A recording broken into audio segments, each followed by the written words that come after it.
Hey fellas, welcome to another episode of Prime Model Works headquarters. It's been a long time. And you know what? I've been working on some kits. I've been trying to put together kits. Nothing I've been building like in my stash. I mean, it's all crap. I put together something and like, it's not even like, doesn't even look like it's supposed to be in the same kit. Like I put together a 1/140th 44 scale Revel space shuttle a couple weeks ago. I was gonna build that and video it, and I put it together, and like it was like horrible. It's like it's like a 2-year-old made the kit. So I don't know. I've been getting frustrated, so I just haven't been building much. I think probably what I'm gonna do is I was looking on eBay the other day. I'm gonna buy some Tamiya kits, and I'll probably build after I get back from vacation in July. I'll probably do some build videos on some nice Tamiya kits just to get back into it and enjoy modeling, because I just don't enjoy building the crappy kits anymore. So we'll get some Tamiya kits, put some build videos together, and I'll probably throw those up on eBay for sale for those of you that want to buy one of my kits, one of my builds. But this video is going to be something different, and a lot of you guys probably aren't going to like it because you're model makers and not, I don't know. I enjoy doing this kind of stuff. So a couple friends of mine, one of my buddies sent me this Bobblehead. Now this has already been repainted. I painted it, but it had a really bad paint job, and I'll flash up a picture of what it looked like before.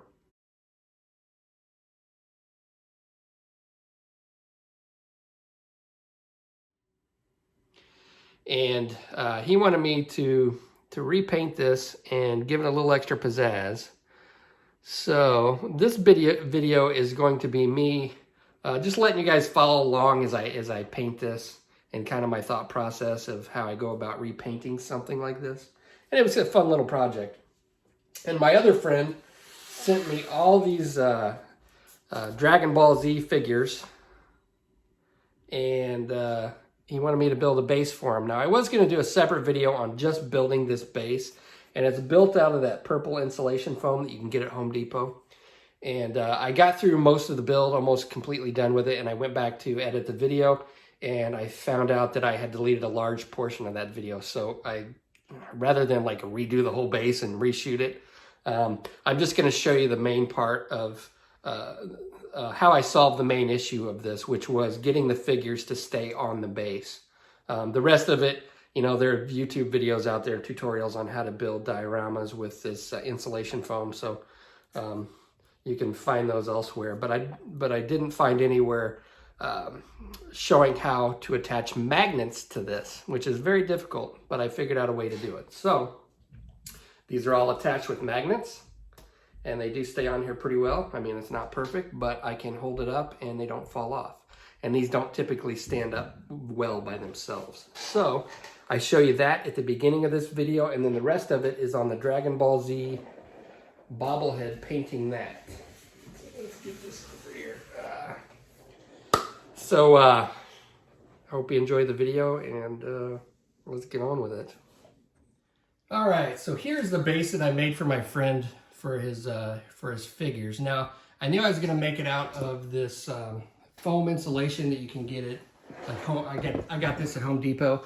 It's what I use to make braces. When I ship scale models, I'll brace them up with this stuff. It's I don't know how thick that is, 1.5 inches maybe, inch thick, 2 inches, but it's pretty stiff foam. And I've seen a lot of people on YouTube, that's how they make their dioramas. Well, the issue that I was running in with this is that the figures don't stand up real well on their own. Now, they did have holes in the bottom of their feet. So I had these magnets here that just so happened to be just the right size to fit in the holes on their feet. So I just inserted them. Some of them I actually had to glue in there because they didn't stay. And so I knew that I was going to use magnets. But the magnets won't stick into this foam very well. As you can see, they do stick into the base quite well. So I can actually like move this around. Like if I tilt it, the figures are going to fall off, but I can actually like pick this up and move it and not really have an issue. So the figures are on there nice and nice and sturdy, at least for display purposes. So I'm going to move this out of the way. So the issue that I was running into is that the magnets just will not stick into this. And I tried to super glue them in there, and that didn't work. Pretty much anything that's not water-based will dissolve this foam. So super glue like dissolved a hole in it. Any type of lacquer thinner that you use will dissolve it. So I had to stick like water-based stuff. So if I got my hole here, my magnets are not going to stick in there. So what I decided to do was take some of this Gorilla wood glue, and I coated it. This is pretty dry. So what I did is I coated it, and it formed like a hard shell. This may not be completely dry, but it should be good enough. So then I just took my drill bit, and because I have that hard shell on there,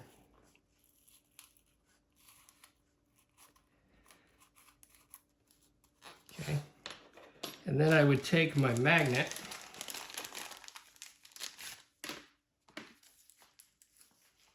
get this off here.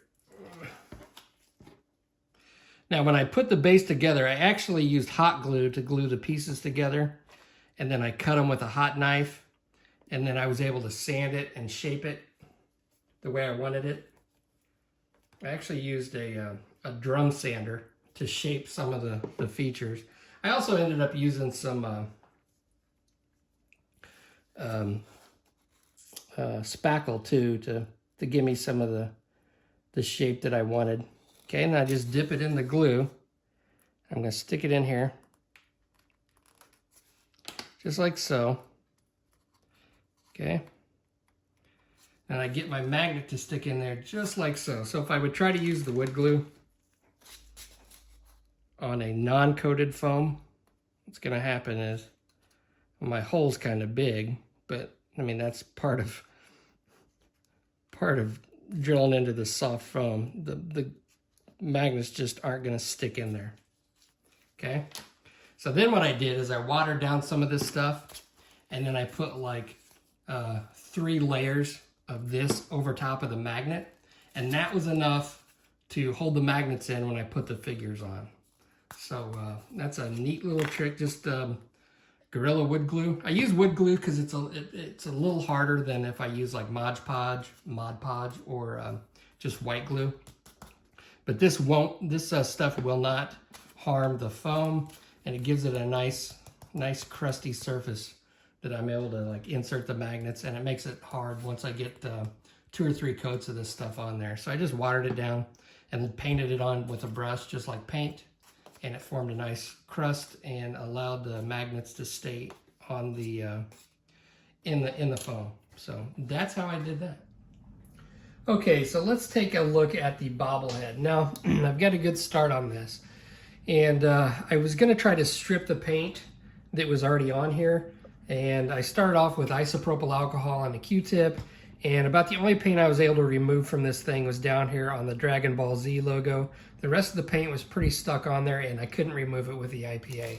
So I really didn't want to use anything harsher than alcohol, just because I'm not familiar with this type of plastic. It's like a rubbery type stuff. And I wasn't sure how anything harsher than alcohol would react with it. So I just went ahead and I overcoated the paint that was on there with Mr. Finishing Surfacer 1500 Gray. And then I sprayed everything with flat white. And the reason that I overcoated it with flat white before I put my paint on was because I want the colors to be somewhat vibrant and pop. And when you're doing something like this, you really have to think about what you want to use, how you want, what colors you want to throw down first. So on the body, what I did was I went ahead and I threw down the orange first with an airbrush because I really wasn't concerned with the overspray on the orange. So I went ahead and threw that down, and I used a couple different shades. I used a darker shade mixed with red to add a little bit of shading, and then I mixed the orange with white and then added a few highlights, which I don't know, yeah, the camera might be able to pick it up a little bit. Then after that was dry, I came back with blue, and what I like to use for hand brushing, and we'll see in a little bit, is my Vallejo model color paints, thinned it down real well. I painted the blue on his outfit, and then went in and painted the red and then the beige on his shoelaces. And now I'm pretty much ready for the skin. I'll probably do the base last because I'm using this to hold on to it. And I'll just hand brush the base here with this like a brown color, and I'll do some different stuff with that. And then the very last thing I'm gonna do on the actual body here is I'll come in and I'll hand brush the lettering. And that's gonna be somewhat difficult. That's probably gonna be the worst part of this paint job here.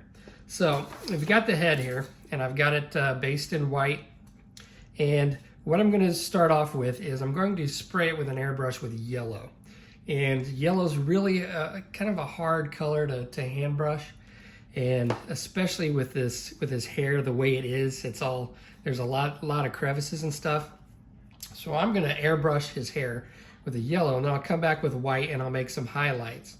But I want to keep the white in his eyes. I don't want to have to like paint that 1,000 times. So I'm gonna go ahead and use some of this. It's like magic. It's called magic putty. This isn't a modeling thing. It's I got it. It's like I don't know, some kind of like special putty we got at a bookstore, and I think I've shown it on my channel before, but it levels out after a while, so you have to be somewhat, you can't leave this on overnight and then expect it to be in the same place that it was. So I'm just going to take some of this laser putty and stick it in his eyes. So when I spray this yellow down, I'm not going to get any overspray in the whites of his eyes. Okay? And again, it doesn't have to be perfect because I'm going to be painting the skin color anyway, but I just want to keep the yellow out so I don't have to put 1,000 coats of white in his eyes. So let me get my airbrush out, and we'll do this on camera here. Okay, so I've got the yellow in my brush mixed with a little bit of Mr. Color Leveling Thinner. And I'm going to go along and I'm just going to coat the whole thing in this yellow. Now if this was gray, this yellow would be like really dull, but since I'm spraying it on the white, it's really going to make this yellow pop. And again, I'm going to get it on places that I don't want it. But with that putty, at least I'm not going to get it on his eyeballs.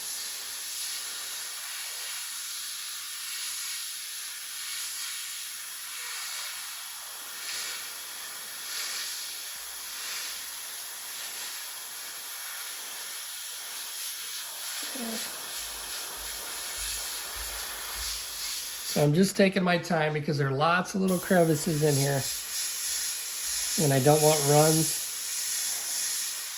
So I'm just taking my time and building up the color rather than just blasting it on here. I've got my pressure set at about 13 PSI, and this is my Iwata HPCS with a 0.35 millimeter nozzle.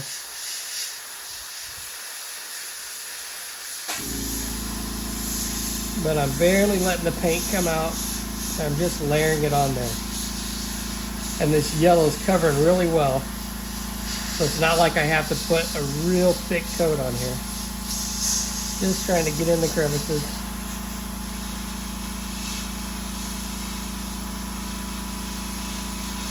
And just taking my time. Okay, so I've got the yellow sprayed down, and then I took white and I airbrushed just a few highlights on the tips and at the peak of these angles here, just to give it a little more depth, a little more interest. We'll go ahead and we'll remove this putty that I put on. And there we go. You can see I did get a little bit of overspray on his face, and that's fine, but I got 0 on his eyes because I covered it up. Interesting how that works. Okay, so now what I'm going to do is I'm going to start hand brushing. Okay, now when you're painting stuff like this, order of operations is very important. So I'm going to get out a little brush and I'm going to paint his eyeballs. Okay, now there's a little, let's see, that'll be fine. So I'm going to use the blue just to keep the color simple. And on the original paint, the color of his eyeballs was the same color that was on his like belt and stuff here and his shoes. So I'm just going to use the same color that I used for that. And I'm going to get my Vallejo out. Going to take some retarder medium. And I use it just about any time that I paint Vallejo, hand brush Vallejo paints, as I use this retarder medium. I'll just put a little bit there. Just a drop of thinner. And I'll mix this together. And what this retarder medium does is it slows down the drying time. So the paint has time to flatten and smooth out so I don't get brush strokes. Now, all the blue on here, I painted all that blue with a hand brush, and you can see how smooth that is because I mixed it with I thinned it down to just the right consistency and then used the retarder medium, and it had time to flatten out. In fact, while I was painting it, while the shoe was wet, I ended up getting a fingerprint. I touched the shoe and I ended up getting a fingerprint. So I took some more of this paint and thinner and I mixed it real thin with the retarder medium, and I coated it again, and it was able to smooth out all my fingerprints that I got in there. So, all right, so let's take a little bit of this blue, shake it up. Put it in here. And looks like it might have dried on the tip a little bit.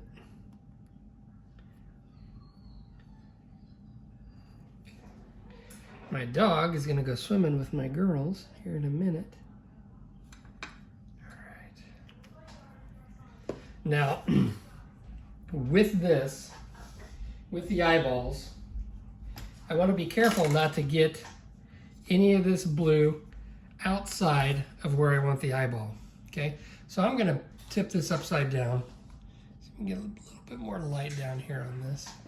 So I'm going to tip this upside down so I can get a better look at it. Mix my paint up real well.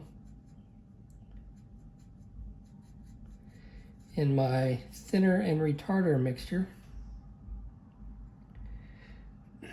It's okay if I get blue on his eyebrow here. I just don't want to get it on the white, okay? Where I don't want it. So I'm just going to come in here.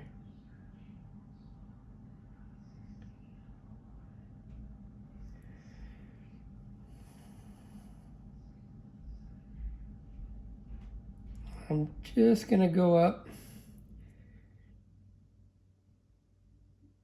and make sure that I get into that crease.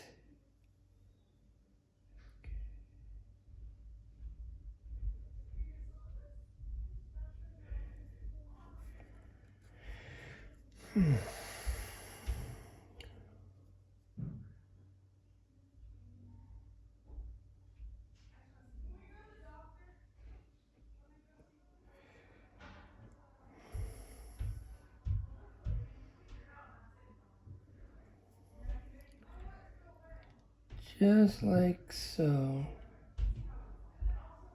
Okay? Just like that. Now, if I have to, I can come in with just a little bit of white and touch up if it gets a little too messy. What I found out with this paint is it tends to shrink back just a bit. So if I go right up to the edge, it's going to shrink back just a teeny little bit. Okay.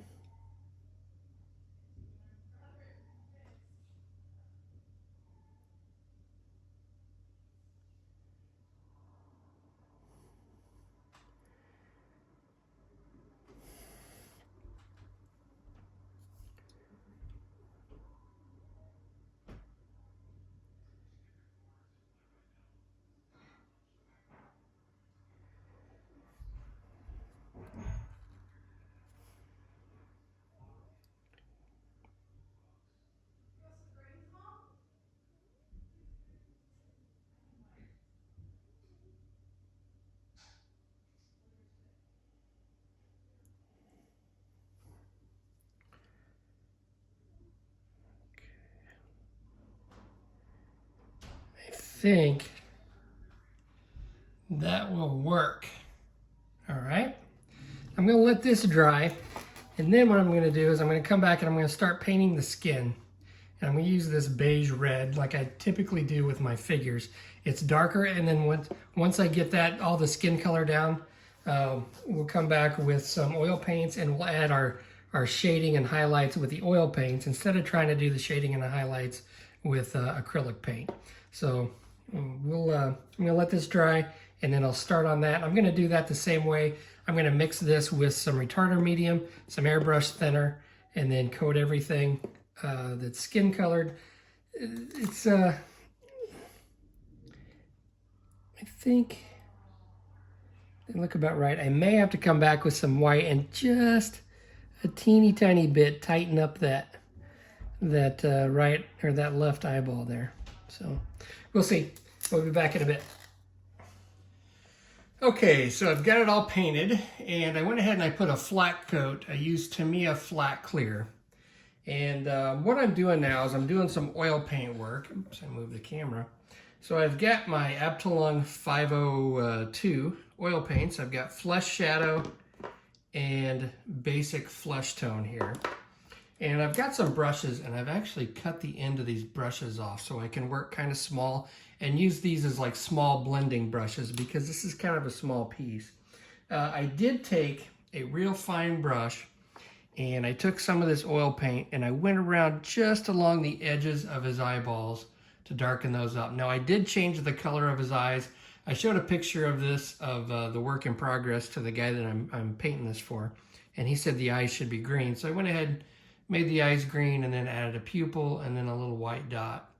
And what I'm gonna do at the end after I flat coat everything is I'll go ahead and I'll add some gloss to his eyeballs to make those kind of be separate from the gloss and make his eyes look kind of, give it a different sheen.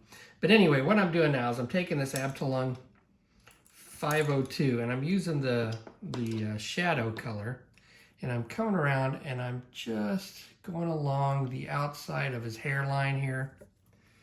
So I'm just gonna get a little bit on my brush. Which one was I using? I think I was using this one. This is another one that I cut the tip off of. So I'm just gonna take some of this.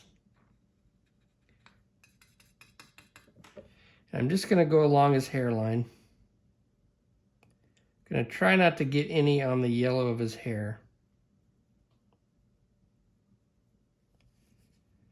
But you can wipe this off with some mineral spirits. I've got some mineral spirits nearby. So I'm gonna go along and make this dark right along his hairline. And then I'm going to come in and bring it in and start blending it in.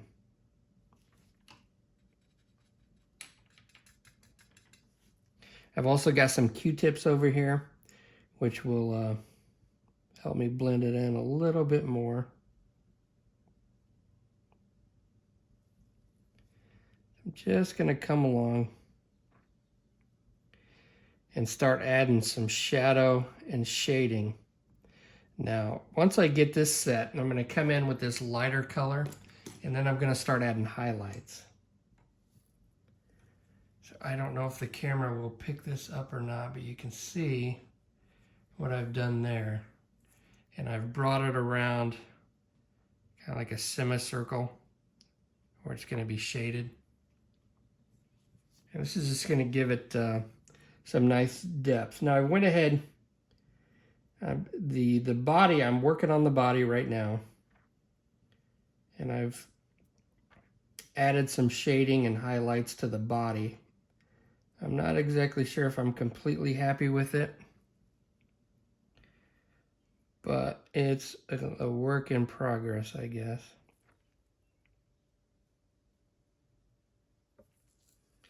It just takes time. Oop, off camera. Slowly blend this in.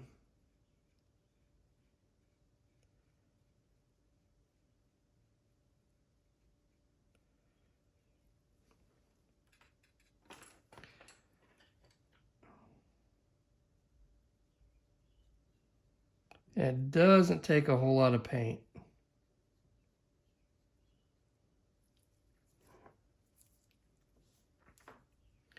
And then when I add the highlight, it's really gonna make it pop.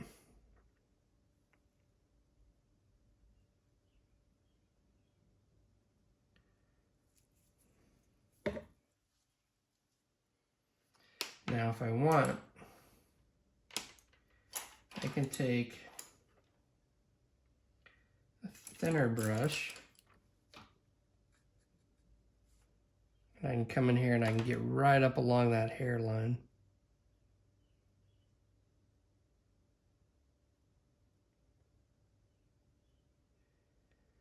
Just like so.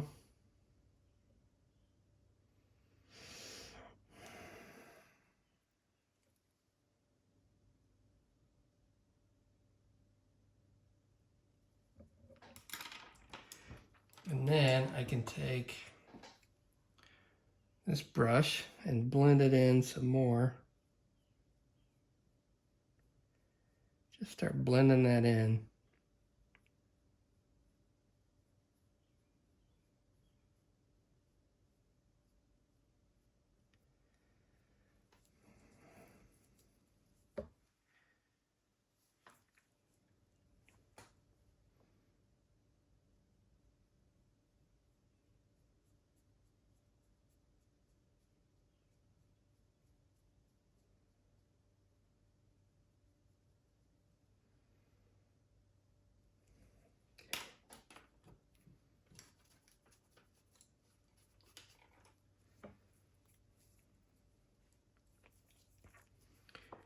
I can take this brush. This is just barely damp with mineral spirits, and I can come in here and clean this up. And this just takes time. Wrong one. Let's see. Is that the right one? Nope. This is it.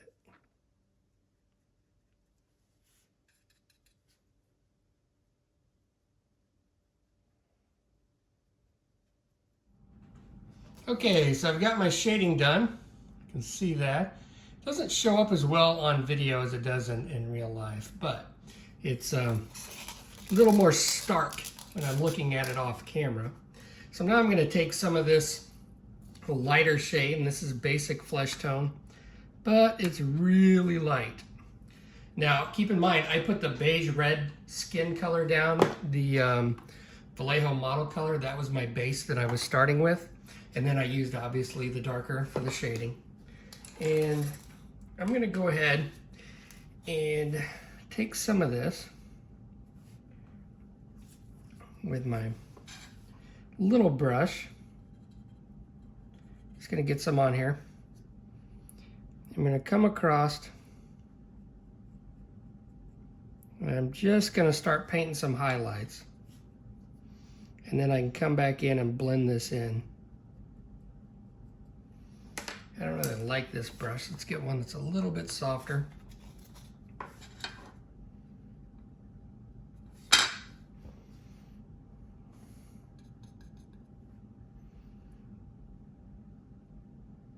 There we go. I like this one a lot better.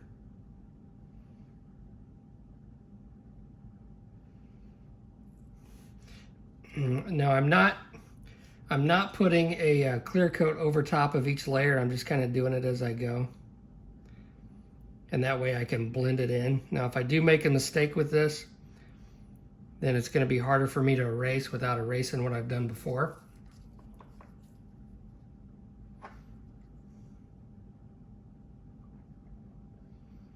So I'm just going to rub this in.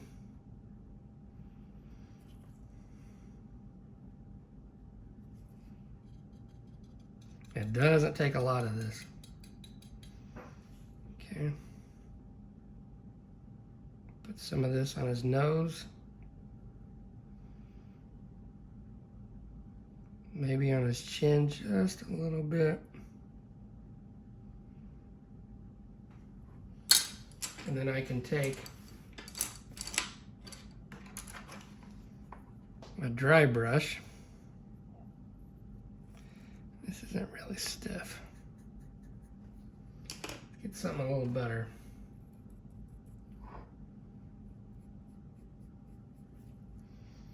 I can just soften that up. Something a little bit better than that. Okay.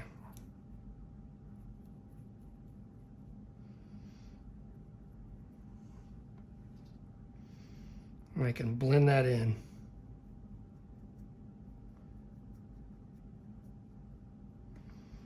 Just soften it up just a little bit. And that's already making that pop. And then I'll come in, keep my brushes organized here. Come in and put a little bit up here.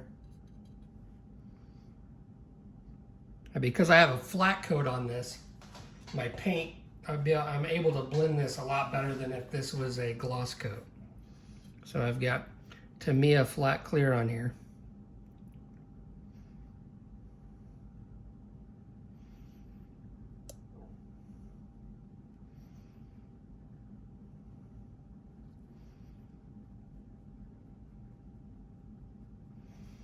And I'm just blending that in.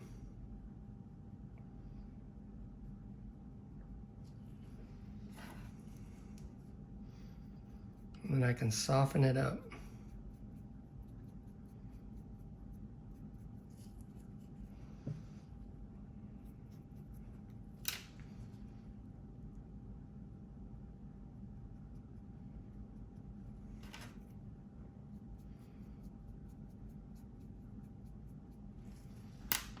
Okay. A little more of a dramatic effect. So I'm going to get to playing with this. I'm just going to take a little bit at a time. I'll probably add, hopefully I don't have to do too much subtracting because that's just going to cause me issues if I have to subtract too much. But I'm just going to keep adding to this. Take it slow, a little bit at a time.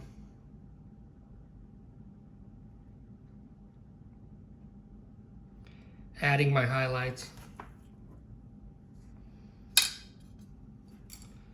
And hopefully it will turn out pretty cool. And if not, I can erase it and start over, but I don't want to do that.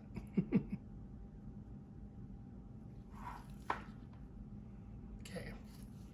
All right, fellas, let's take a look at what we've got. So I got all the shading on the face done. I think it looks really cool. It's pretty dramatic. There's not a whole lot of subtlety there, but this is an anime cartoon type figure anyway. Once I got all my shading and highlighting done with my oil paint, I coated it with aqua gloss, which is awesome stuff. And then I sprayed a coat of Tamiya flat clear over top of it. And then I went ahead and used some gloss. See, what did I use? I didn't use aqua gloss. I used Future for the eyes. And then I decided, you know what? I want to do something else with the hair. It would just look kind of plain. So I mixed up some darker yellow oil paint, and I went in and I added some shading to his hair. And it doesn't really pick it up too much on video here, but I think once I take pictures of it, it'll show up. It does. It's somewhat subtle, but it does add a little bit extra flair to the hair. Flair to the hair, it rhymes. But I'm pretty happy with it. So I'm gonna let this oil paint on his hair dry. It's been drying overnight, but it takes a while because it's oil paint. And then once that dries, then I'll spray some aqua gloss over top of it to seal it in, and then I will finish it with some Tamiya flat clear. I've got the body almost done. I think I'm pretty much done with the body. I'm gonna be happy with it. So I've got this coated with aqua gloss, and you can see the shine on it. And I went ahead and I brush painted on the brown for the rocks, and what I used was Tamiya. Now, when I hand brush Tamiya, I'll mix it with its normal thinner X20A, and then I'll add some paint retarder, and I put it on real wet. And I'm able to get in there with a nice tiny brush and get right along where his feet are, and I just basically let the paint flow. I know I've done videos on it before, so that's how I do that. So I've got the brown down, and now what I'm doing is I'm painting the letters. Okay, so I'm using this yellow ochre, and I know it's a little darker than like bright yellow, but I really like how this this paint flows. I've got some of this, and then the only other color that I have is like this lemon yellow, and I don't like the look of that. So we're using this yellow ochre. So I've got this mixed with my retarder medium and the thinner, and I'm just coming in here with a tiny brush, and I'm just having to come in here and I'm putting several coats on here. I've already got one coat, so I'm just coming in here and I'm just gonna let this flow. Now this is, it's mixed fairly thin, but not it's not wash thin, but it is pretty thin, and I'm just barely putting it on there, and then we'll let it dry. And I'm trying not to, I'm just trying to paint the face of the lettering. Now if I do make a mistake and go over, I can always come back with that dark earth from Tamiya and come in and touch up.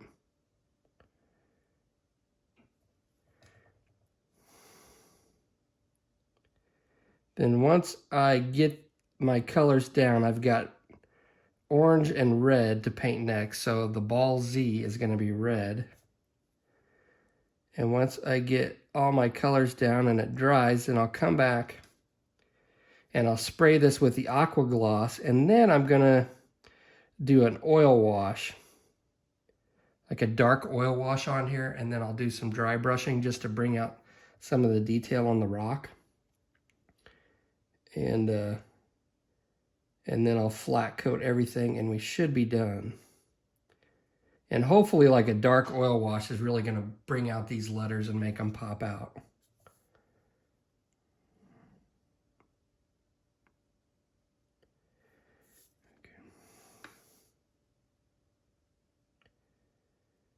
Even though it looks like I'm putting it on here thick, this is really thin paint. Got a lot of thinner and a lot of retarder medium. So this will flatten out and you won't see any brush strokes. Be nice and pretty. So I'll get on with this. I'll probably put another coat of yellow on here once this dries. Then we'll go with the red, and then this little circle with the stars, I think supposed to be orange. So we'll hit that with some orange, and then the red star in the center of it. And then we'll hit it with a oil wash. No, you gotta put I'll put the clear coat on it. I don't put oil washes directly over Vallejo model color. I know this is an acrylic and it's not supposed to harm it, but this stuff seems to be really fragile. And when I put any type of thinner and I start rubbing on it, it just rubs off. So I'll coat it with a protective layer of aqua gloss, and then we'll do the oil wash, dry brush, and I should be done. And then put the flat coat on it. So there we go. All right, fellas, it is done. I've got the final flat coat on it. As you can see, I did a dark oil wash on the rocks just to bring out some of the detail. I put a little extra dark oil wash around the lettering just to make that pop. But there we go. Now all the shading and highlights on the orange outfit, that was all done with airbrush, but the rest of the shading and highlights and stuff was all done with oil paint. So I think it turned out really good. It's a lot better than the factory finish that was haphazardly put on and didn't have any type of shading whatsoever. So I think it looks really cool. I may keep this. I'm not going to send it back to him, but just kidding. I'll send it back to him. Anyway, hopefully he likes it. It's a lot better than it was. I think it looks pretty cool, actually. So appreciate you watching, and here's some pictures, and I will catch you on the next episode.